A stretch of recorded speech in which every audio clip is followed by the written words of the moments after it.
Hi hello నమస్తే welcome back to my channel MMV Telugu channel. Hello my dear lovely family members. ఈరోజు మనం చెప్పుకునే story పేరు వైసే ఒక పూల తోట. రాసిన వారు బలభద్ర పాత్రుని ఉదయ శంకర్ గారు. కథలోకి వెళ్ళే ముందు నాలో చిన్న విజ్ఞప్తి. మీరు కనుక నా ఛానల్ని ఫస్ట్ టైం చూస్తున్నారా, చూస్తూ ఇంకా సబ్స్క్రైబ్ చేసుకోలేదా, అయితే ఇప్పుడే సబ్స్క్రైబ్ చేసుకోండి. సబ్స్క్రైబ్ బటన్ రెడ్ కలర్లో ఉంటుంది, దాన్ని క్లిక్ చేస్తే బెల్ ఐకాన్ వస్తుంది. దాన్ని క్లిక్ చేసి ఆల్ అనే ఆప్షన్ ఎంచుకుంటే ముందు ముందు నేను చెప్పే మరిన్ని ఇంట్రెస్ట్కరమైన స్టోరీస్ అన్నీ మీకు నోటిఫికేషన్ రూపంలోకి వచ్చేస్తాయి. ఇంకా కథలోకి వెళ్ళిపోదాం. అయ్యయ్యో, ఆ పూల గుత్తుల్ని గట్టిగా హత్తుకోకు వసంత శోభ, ముద్దబంతులు నలిగిపోతాయి అన్నాడు వనమాలి కంగారుగా. వసంత శోభ పూలని మృదువుగా స్పృశిస్తూ, ముద్దబంతులు కావు నాదా ఇవి, రాధా మనోహరాలు అన్నది వనమాలి నవ్వి. నేను నలిగిపోతాయన్నది రాధా మనోహరాలు కాదు అన్నాడు ఆమె ఎదవైపు చూస్తూ. వసంత శోభ అతడిని క్రీగంట చూస్తూ, తమరి రసికతను గుర్తించాం, కానీ పూలు నీలాగా మొరటుగా ఉండవు, నా అందాలని పదిలంగా చూసుకుంటాయి అంటూ దెప్పి పొడిచింది. వనమాలి చిన్నగా నవ్వి, నా సంగతి సరేలే, పూల విషయంలో ఎంత దయలేనివారు మీ ఆడవారు అని కరుణశ్రీ బాధపడ్డారుగా అన్నాడు. ఒక గులాబీని అతడి మీదకు విసిరి, ఏ మగాడయ్య బాబు, అది కవి చమత్కారం అంతే. ఆ మాటకొస్తే మా ఆడవాళ్ల శరీరమే ఒక పూలతోట, కావాలంటే చూసుకో అన్నది నడుం మీద చెయ్యి పెట్టుకొని వయారంగా నిల్చొని. పాపికొండల మధ్య గోదావరిలా ఉంది ఆమె పైట. సాయం సంధ్య నీరెండలో బంగారు వర్ణంతో మెరుస్తుంది ఆమె దేహం. వనమాలిని ఏదో మోహావేశం కమ్మింది.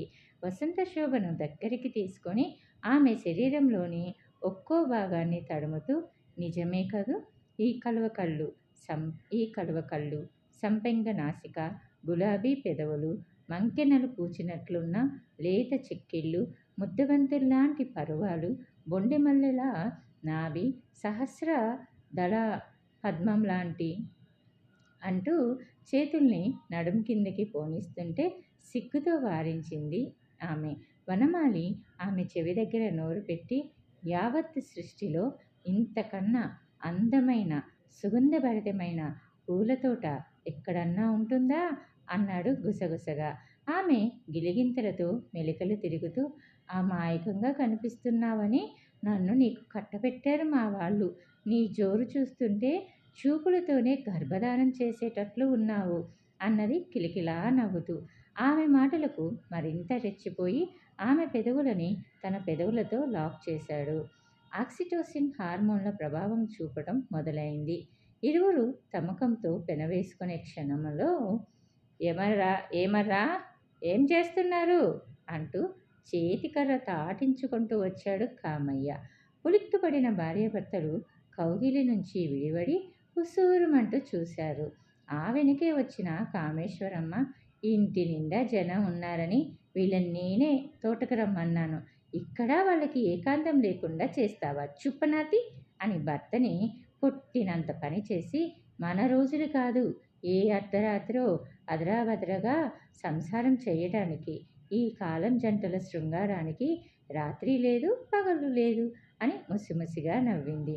వసంత శోభ కామేశ్వరమ్మ భుజాలు పట్టుకొని, నువ్వు భలే రొమాంటిక్గా మాట్లాడుతున్నావమ్మమ్మ, మా ప్రైవసీ గురించి అంత బాగా అర్థం చేసుకున్నావు, మీ గుడిసె మాకిచ్చి మీరు ఇంట్లో ఉండొచ్చుగా అని అంది. కామేశ్వరమ్మ జవాబు చెప్పేలోగా వనమాలి భార్య చెయ్యి పట్టుకొని, ఇక వెళ్దాం కదా, పొద్దుపోయింది అంటూ హడావుడి చేశాడు. వసంత శోభ చిలిపిగా నవ్వి, మా ఆయన ఆగలేకపోతున్నాడమ్మమ్మ, మళ్ళీ రేపొస్తాంలే అంటూ భర్తని అనుసరించింది. వసంత శోభ భర్త చెయ్యి పట్టుకొని నడుస్తూ, అమ్మమ్మ తాతయ్య తోటలో ఎందుకుంటున్నారు అని అంది. వనమాలి మొహం మ్లానమైంది. ఏం చెప్పమంటావు, నా చిన్నప్పుడు అందరం కలిసే ఉండేవాళ్ళం. ఒకరోజు అమ్మ బామ్మ ఎందుకో గొడవ పడ్డారు, అప్పటి నుంచి తాతయ్య బామ్మ తోటలో ఉంటున్నారు అన్నాడు. వసంత శోభ ఆడపడుచు వనజ, అత్తగారి తమ్ముడు భద్రం కుటుంబాలతో సహా ఆ మండువా ఇంట్లోనే ఉంటున్నారు. మీ అక్క బావగారు భద్రం గారు వాళ్ళకి ఇల్లు వాకిళ్ళు లేవా, మనతో ఉంటున్నారు అని అడిగింది. ఆమె ప్రశ్నలో కాస్త హేళన ధ్వనించింది. వనమాలి నిర్లిప్తంగా చూసి, లేకేం, ఎవరి కొంపలు వారికున్నాయి. వనజక్క అత్తగారి పోరు పడలేక ఇక్కడే ఉంటుంది. చంద్రం బావ ఇప్పటికీ మునుగుడుపు పెళ్లి కొడుకనే అనుకుంటాడు. ఇహ భద్రం మామయ్య విజయత్త చుట్టం చూపుగా వచ్చి నెలలో 3 వారాలు ఇక్కడే తిష్ట వేస్తుంటారు అన్నాడు. వసంతశోభ ఆశ్చర్యం నటిస్తూ, అయితే మన కాపురం పెరట్లోనే అన్నమాట అన్నది నవ్వుతూ. వనమాలి కూడా నవ్వి, నాకేం అభ్యంతరం లేదు అని భుజాలు ఎగరేశాడు. ఆ తోటకి మండవా ఇంటికి వసంతశోభ వారసురాలు. ఆమె తల్లిదండ్రులు రాధికా మురళీధర్ అమెరికా వెళ్ళిపోవడం వల్ల ఆమె అక్కడే పుట్టి పెరిగింది. ఫ్లోరికల్చర్ చదివి తోటని స్వయం సాగు చేస్తానని తల్లిదండ్రుల్ని ఒప్పించి మరీ ఇండియా వచ్చింది ఆమె. మురళీధర్ చిన్ననాటి స్నేహితుడైన వాసుదేవరావు, భార్య దేవమ్మ, కొడుకు వనమాలితో ఆ ఇంట్లో ఉంటూ తోట కవులు కూడా చేస్తున్నారు. వసంతశోభ రాకతో దేవమ్మ గొంతులో పచ్చి వెలక్కాయ పడింది. తోటని, ఇంటిని వదులుకోవటం ఆమెకిష్టం లేదు. పైకి మాత్రం వసంత మా కోడలైతే మన 2 కుటుంబాల మధ్య బంధం శాశ్వతం అవుతుంది అన్నది మాటల మధ్యలో. తెలిసిన కుటుంబం కావటంతో రాధిక, మురళీధర్ కూడా వసంతశోభ వనమాలిలకు పెళ్లి చేసి అమెరికా వెళ్ళిపోయారు. ఎప్పుడూ వచ్చి పోయే జనంతో సందడిగా ఉండే ఇంట్లో తమకి ప్రైవసీ లేకపోవడంతో వసంతశోభకి ఏదో అసంతృప్తిగా ఉంది. వనమాలి ఈ విషయం గురించి పట్టించుకోకపోవడం ఆమెను మరింత బాధించింది. వనమాలి వసారాలో కూర్చుని పేపరు చూస్తూ, నాకు గొంతు పట్టేసింది, పాలల్లో మిరియాలు వేసిస్తావా అని అడిగాడు భార్యని. ఆమె గుండెల మీద చెయ్యి వేసుకొని, అమ్మో, పాల గ్లాసు చూస్తే శోభనం గుర్తొచ్చి నన్ను పీక్కు తింటావు అన్నది భయం నటిస్తూ. 5వ క్లాస్ చదువుతున్న వనమాలి చిన్న మేనకోడలు తనకన్నా 2 ఏళ్లు పెద్దదైన అక్కని చూసి, శోభనం అంటే ఏమిటే అని అడిగింది.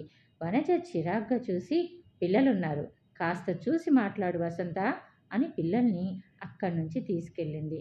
16 రోజుల పండగ నాడు బారెడు పొద్దెక్కిన కోడలు నిద్రలేకపోవడంతో దేవమ్మ తలుపు కొట్టి పిలిచింది.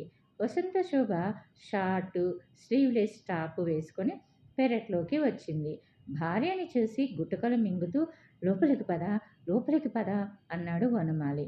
వసంతశోభ నిద్రమత్తుతో భర్త ఛాతిపై తలవాల్చి, రాత్రి డ్రెస్లో చూసేగా నా ఒళ్ళు హూనం చేసావు, మళ్ళీ మూడొచ్చిందా, లోపలికి రమ్మంటున్నావు, నాటీ గాయ్, రాత్రి దాకా గుర్రాన్ని కట్టేయాల్సిందే అన్నది హస్కీగా.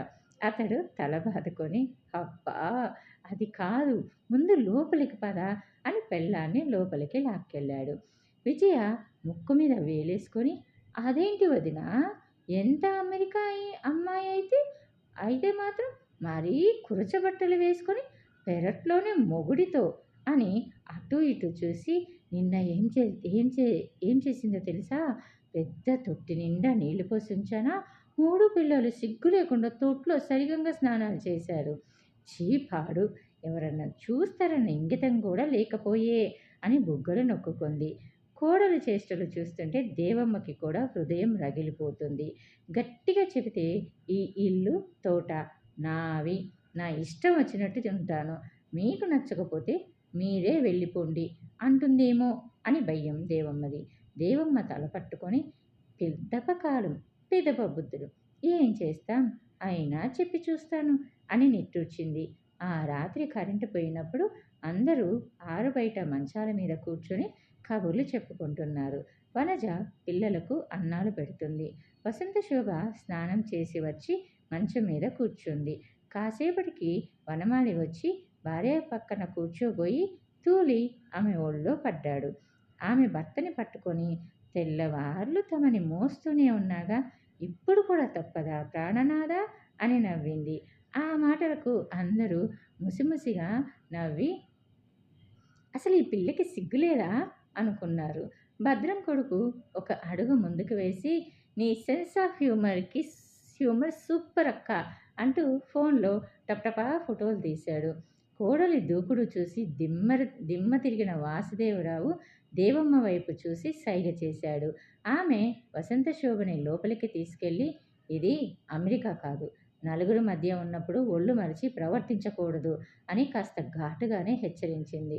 వసంత శోభ భుజాలు ఎగిరేసి, వాట్స్ రాంగ్ ఇన్ ఇట్? నా మొగుడిని నేను హక్ చేసుకోకూడదా? ఇట్స్ క్వైట్ న్యాచురల్ అన్నది కోపంగా.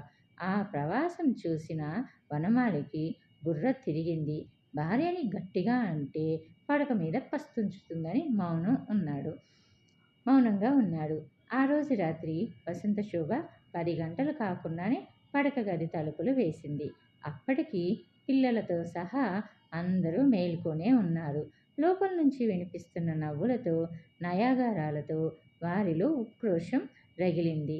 తెల్లవారుతూనే ప్రయాణానికి బట్టలు సర్దుకుంటున్న భద్రాన్ని చూసి, అంత తొందరేముందిరా, ఇంకో వారం ఉండొచ్చుగా అన్నది దేవమ్మ.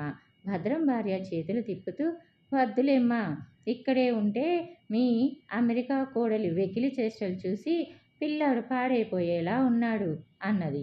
భద్రం పెళ్ళాం మాటలకి ఒత్తాస పలుకుతూ, నిన్న నన్ను మా ఆవిడని తోటకి వెళ్ళి కలుపు తీసి పాదులకు నీళ్లు పెట్టమంది. మీ ఇంటి మహారాణి, మేమేమైనా మీ ఇంటి నౌకర్లమా అని కోపంగా బయటికి నడుస్తుంటే దేవమ్మ చేష్టలుడిగి చూసింది. ఆ మధ్యాహ్నమే కూతురు అల్లుడు కూడా ప్రయాణం అవుతుంటే, మీరన్నా ఉండండి, అందరూ వెళ్ళిపోతే మా గతి ఏం కాను అని వాపోయింది దేవమ్మ. వనజ తల్లి వంక కోపంగా చూసి, ఇంట్లో పిల్లలున్నారనే ధ్యాస కూడా లేకుండా నట్టింట్లో రాసలీలలు చేస్తున్న నీ కోడల్ని అడగమ్మా అంటూ భర్తని అనుసరించింది. వసంత శోభ చెట్టు కింద కూర్చొని జాంపండు కొరికి సగం భర్త నోట్లో పెట్టి, పల్లెటూళ్ళల్లో కూడా అసూయ ద్వేషాలుంటాయని తెలిస్తే అమెరికాలో ఏ గన్నాయిగాడి చేతనో తాళి కట్టించుకునేదాన్ని, కోరి మరీ ఇండియా వచ్చినందుకు బాగా బుద్ధి చెప్పారులే అన్నది. ఆమె మాటల్లో కోపం ఉన్నా మోహంలో నవ్వు మెరిసింది. వనమాలి భార్య గడ్డం పట్టుకొని, ఇక్కడ నీకేం లోటొచ్చిందని ఇంత బాధపడుతున్నావు? అందరూ నిన్ను పువ్వుల్లో పెట్టి చూస్తున్నారుగా అన్నాడు ఆమె చేతులు తిప్పుతూ. హా, చూస్తున్నారులే. రాత్రి మొగుడు నిద్రపోనివ్వడు, తెల్లవారితే అత్తగారు నిద్రపోనివ్వదు. మొగుడు పెళ్ళాలు సరసాలాడుకోకూడదు, నెలలో ఆ 3 రోజులు ఇంట్లోకి రాకూడదు. ఇదేనా పువ్వుల్లో పెట్టి చూసుకోవడం అన్నది ఎక్కసెకంగా. అప్పటిదాకా నిగ్రహంతో ఉన్న దేవమ్మ కోపం పట్టలేక, ఉమ్మడి కుటుంబాల్లో ఆచారాలు మర్యాదలు ఎక్కువ ఉంటాయి, వాటిని పాటించకపోగా దగ్గర బంధువుల్ని గెంటేసి మొగుడితో ఇష్టం వచ్చినట్లు కులుకుతావా అంటూ కోడల మీద విరుచుకుపడింది. వసంత శోభ ఉక్రోషంతో ఉన్నది 2 బెడ్రూమ్లు, అవి కూడా పగటిపూట అందరూ వాడుకుంటారు. కొత్తగా పెళ్ళైన వాళ్ళు ఏకాంతం కోసం అర్ధరాత్రి దాకా వెయిట్ చేయాల్సిందేనా? అయినా ఎవరింట్లో వారుంటే అందరికీ మంచిదేగా అన్నది దేవమ్మ కాస్త శాంతించింది. అవుననుకో, అయినా ఎంత కొత్త దంపతులైతే మరి అలా అంటుంటే అత్తగారి మాటలకు అడ్డొచ్చి, అందుకే ఎవరికి ఇబ్బంది లేకుండా మేమే ఒక నిర్ణయం తీసుకున్నాం అన్నది వసంత శోభ. దేవమ్మ ముఖంలో రంగులు మారాయి. ఈవిడగారు మమ్మల్ని కూడా ఇంట్లో నుంచి వెళ్ళగొట్టదు కదా అని భయపడింది. అత్తగారి మనసు తెలిసిన వసంత శోభ, మేము తోటలో ఉంటాము, అమ్మమ్మ తాతయ్య ఇక్కడ ఉంటారు అన్నది మరో మాటకు అవకాశం లేకుండా. ఆమె అన్నట్లుగానే వారం రోజుల్లోనే కామేశ్వరమ్మ కామయ్యల మకాం మండువా ఇంట్లోకి మార్చబడింది. తోటలో కొత్తగా వేయించిన రెల్లుపాక కొత్త దంపతులకు పొదరిల్లు అయింది. వెన్నెల్లో పాన్పు మీద మల్లెపూలు చల్లుతున్న భార్యని వెనక నుంచి చుట్టేసి, నీకు బహిరంగ సరసాలు ఇష్టం అనుకుంటా అన్నాడు వనమాలి ఆమె జడలో పూలు ఆగ్రానిస్తూ. వసంత శోభ వెనక్కి తిరిగి, నేను మరీ అంత సిగ్గులేని దాన్ని కాదు శ్రీవారు, ఎక్కడి వాళ్ళని అక్కడికి పంపటం కోసం నాకు తెలిసిన చిట్కాలు ప్రయోగించాను అని పాన్పు పైకి ఒరిగి, ఈ వెన్నెల్లో శృంగారం మాత్రం మన కోసమే అంటూ భర్తని మీదకు లాక్కుంది. ఇది కథ. కథ నచ్చితే ఒక చిన్న లైక్ ఇవ్వండి. అలానే మీ ఫ్రెండ్స్ అండ్ ఫ్యామిలీ మెంబర్స్‌లో ఎవరికైనా కానీ స్టోరీస్ విని ఇంట్రెస్ట్ ఉంటే నా ఛానల్‌ని వాళ్ళకి రిఫర్ చేయండి, షేర్ చేయండి. అలానే నేను చెప్పే విధానం నచ్చినా ఒక చిన్న లైక్ ఇవ్వండి. అలానే మీ అభిప్రాయాలు, సూచనలు, సలహాలు ఏమైనా ఉంటే కింద కామెంట్ సెక్షన్‌లో తెలియచేయండి. అలానే నా ఛానల్‌ని ఇంకా సబ్స్క్రైబ్ చేసుకోకుండా ఉన్నట్లయితే ఇప్పుడే సబ్స్క్రైబ్ చేసుకోండి. సబ్స్క్రైబ్ బటన్ రెడ్ కలర్‌లో ఉంటది. దాన్ని క్లిక్ చేస్తే బెల్ ఐకాన్ వస్తది. దాన్ని క్లిక్ చేసి ఆల్ అనే ఆప్షన్‌ని ఎంచుకుంటే ముందు ముందు నేను చెప్పే మరిన్ని ఇంట్రెస్ట్‌కరమైన స్టోరీస్ అన్నీ మీకు నోటిఫికేషన్ రూపంలోకి వచ్చేస్తాయి. ఓకేనా? Thanks for the watching.